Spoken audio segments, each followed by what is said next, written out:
Mutants in the Marvel Universe can be considered a different species from ordinary humans, a species apart from human evolution, all thanks to the X gene that manifests in these beings, generating mutants different from each other and with different power levels among them. Their powers were so varied and different that it was necessary to classify these mutants into different levels: Omega, Alpha, Beta, Gamma, Delta, and Epsilon, all according to the names of the Greek alphabet. This serves to show how each ability and power is unique. But after all, explain to me what each of these classifications is and which mutants fit into each one.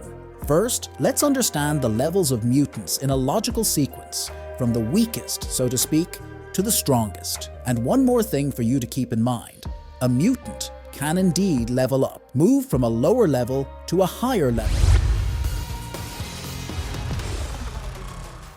Epsilon level. Epsilon level mutants are those who have undergone mutations in their appearance. The X gene caused various modifications to their body, their physiology, and their anatomy. This left these mutants with very different and even monstrous looks in some cases. In general, these mutants do not have defensive or offensive powers.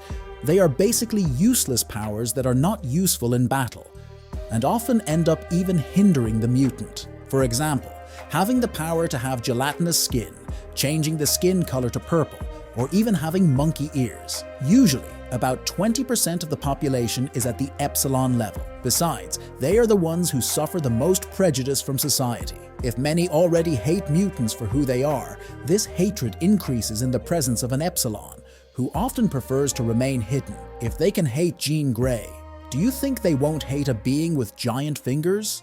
Examples of Epsilon mutants are Beak, Tommy, Meme, and Derma, among others. Delta level. Delta level mutants also do not have useful powers, either defensively or offensively. But they have an advantage over the Epsilons. First, they don't have the grotesque appearance of the Epsilons, and even though their powers are not that powerful, what classifies them as Delta is that they can enhance some specific characteristics. For example, increased luck, intelligence, and the prediction of events. As I said, they are not true offensive threats and usually pose no risks at all. But a curious case is Domino herself. She has powers of luck, or the ability to manipulate probabilities in her favor, which is not a threat to anyone.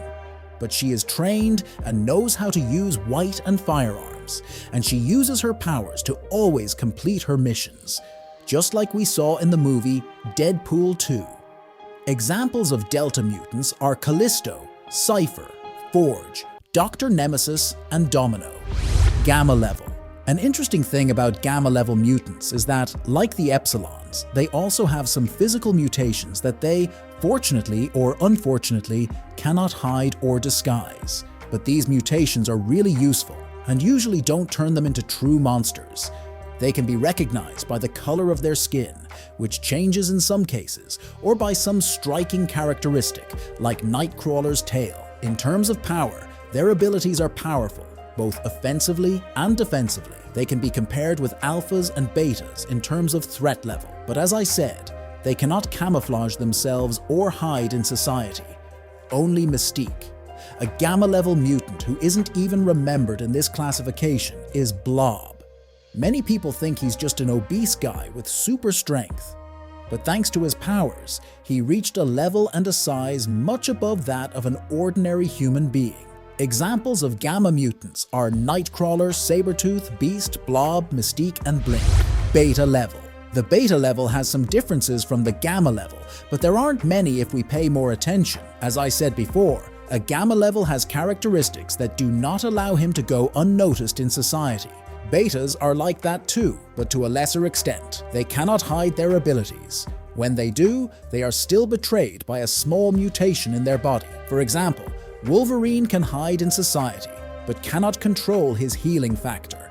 He really doesn't choose when he wants to heal. Another peculiar case is Gambit, who, even after much training, has managed to hide his powers. He couldn't hide the black color of his eyes, which, let's face it, is something really silly, but that could still attract attention. In other words, they have powerful and very useful abilities, but little control over them at some levels. Examples of beta mutants are Wolverine, Quicksilver, Gambit, and Namor. Alpha level. Alpha level mutants are those who have control over their mutant powers, being able to activate and deactivate them when they want. In this way, they are the ones who can most camouflage themselves in society. And really, they look nothing like mutants. They pass as ordinary people. After all, they have not changed their appearance.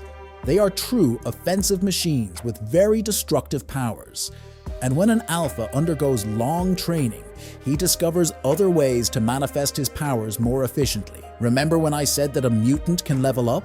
So Rogue was one of them. She was classified as a beta because she couldn't control her powers, but years later, she did.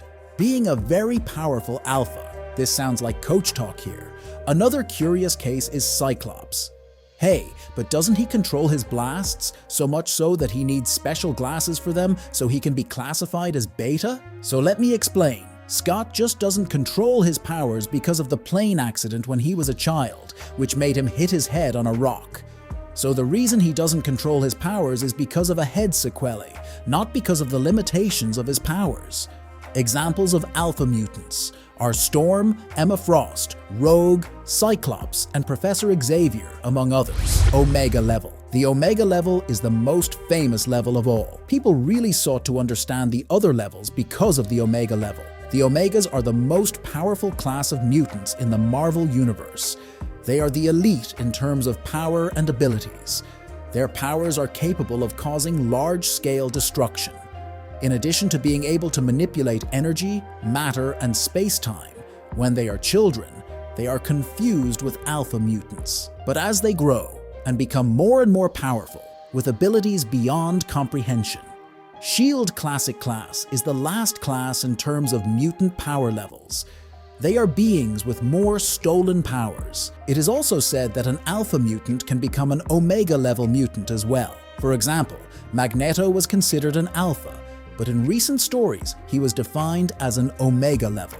It was defined that an Omega level mutant cannot be surpassed in its main power. So in the Marvel Universe, no one surpasses Magneto when it comes to magnetism. He's a master at it, without a defined limit. Examples of Omega level mutants are Magneto, Franklin Richards, Jean Grey, Nathan Summers, Rachel Summers, Hope Summers, and Scarlet Witch, among others.